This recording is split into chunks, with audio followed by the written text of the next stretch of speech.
बॉम्बे उच्च न्यायालय में कानून का अभ्यास करते हुए उन्होंने अछूतों की शिक्षा को बढ़ावा देने और उन्हें ऊपर उठाने के लिए कई तरह से कोशिश। B.R. अम्बेडकर भारत के स्वतंत्रता संग्राम के एक महानायक थे जो भारतीय संविधान के निर्माता बने। बाबा साहेब का जन्म 14 अप्रैल 1891 को मध्य प्रदेश के महू नगर में हुआ था। 14 अप्रैल B.R. अम्बेडकर का जन्मदिन भारत के स्वतंत्रता संग्राम के एक महानायक थे जो भारतीय संविधान के निर्माता बने। उनका मूल नाम भीमराव है। बाबा साहेब का जन्म 14 अप्रैल 1891 को मध्य प्रदेश के महू नगर में हुआ था। उनके पिता का नाम रामजी मालोजी सकपाल और उनकी माता का नाम भीमाबाई सकपाल है।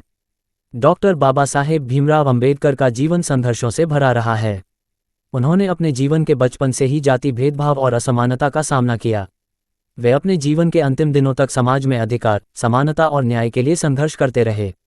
भीमराव अम्बेडकर ने अपनी शिक्षा के लिए काफ़ी मेहनत की। उन्होंने उच्च शिक्षा प्राप्त की और अंततः वे लंदन के अंग्रेजी विश्वविद्यालय से डॉक्टरेट की उपाधि प्राप्त करने के बाद भारत लौटे। भारत लौटने के बाद उन्होंने अपना जीवन सामाजिक सुधार कार्यों में लगा दिया। बाबा साहेब का पूरा नाम भीमराव रामजी अम्बेडकर हैं। उनका जन्म 14 अप्रैल 1891 को मध्य प्रदेश के महू में एक दलित महार परिवार में हुआ था। उनका निधन 6 दिसंबर 1956 को राष्ट्रीय राजधानी नई दिल्ली में हुआ। भीमराव अम्बेडकर के पिता का नाम रामजी मालोजी सकपाल और माता का नाम भीमाबाई सकपाल हैं। भीमराव अम्बेडकर के पिता भारतीय सेना में सूबेदार थे। भीमराव अम्बेडकर ने 2 शादियां की थीं। उनकी पहली पत्नी का नाम रमाबाई अम्बेडकर और दूसरी पत्नी का नाम सविता अम्बेडकर हैं। भीमराव अम्बेडकर की शिक्षा भीमराव अम्बेडकर ने मुंबई के एल्फिंस्टन हाई स्कूल से शुरुआती शिक्षा प्राप्त की। इस स्कूल में वह एकमात्र अछूत छात्र थे, जिस कारण से उन्हें काफ़ी परेशानी भी हुई।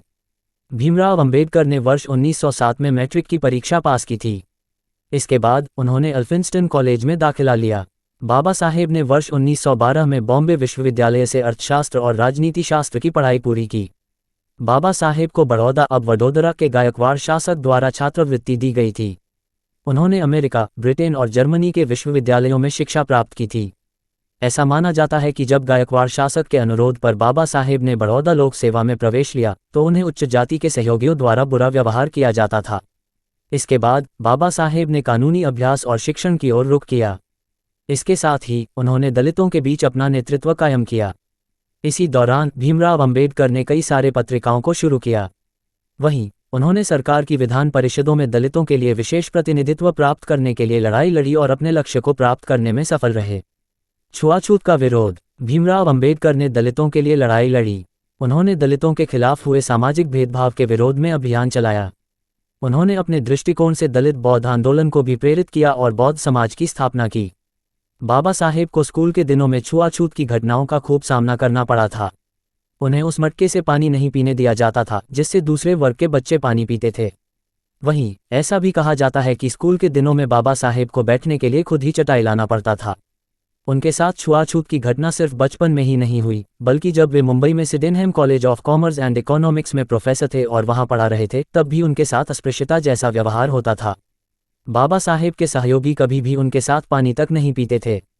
बॉम्बे उच्च न्यायालय में कानून का अभ्यास करते हुए उन्होंने अछूतों की शिक्षा को बढ़ावा देने और उन्हें ऊपर उठाने के लिए कई तरह से कोशिश की।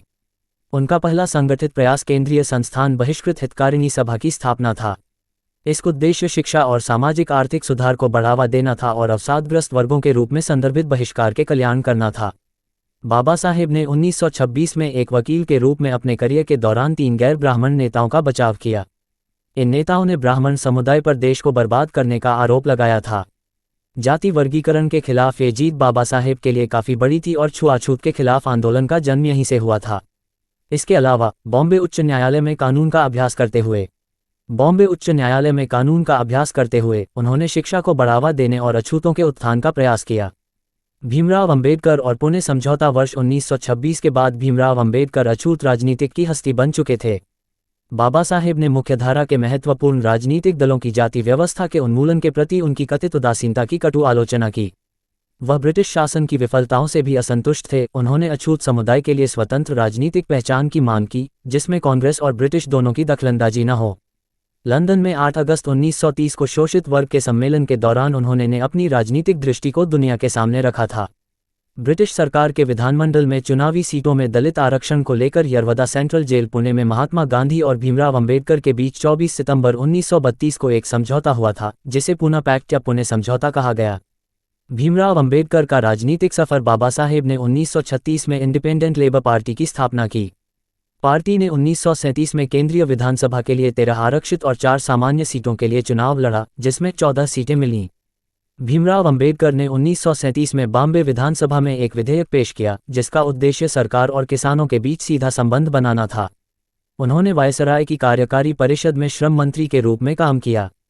बाबा साहेब 1952 में पहले आम चुनाव में बॉम्बे नॉर्थ से चुनाव लड़े, वह लेकिन हार गए। इसके बाद राज्यसभा के सदस्य नियुक्त किए गए। भंडारा सीट से 1954 के उपचुनाव में वह लोकसभा चुनाव में मैदान में उतरे और तीसरे स्थान पर रहे।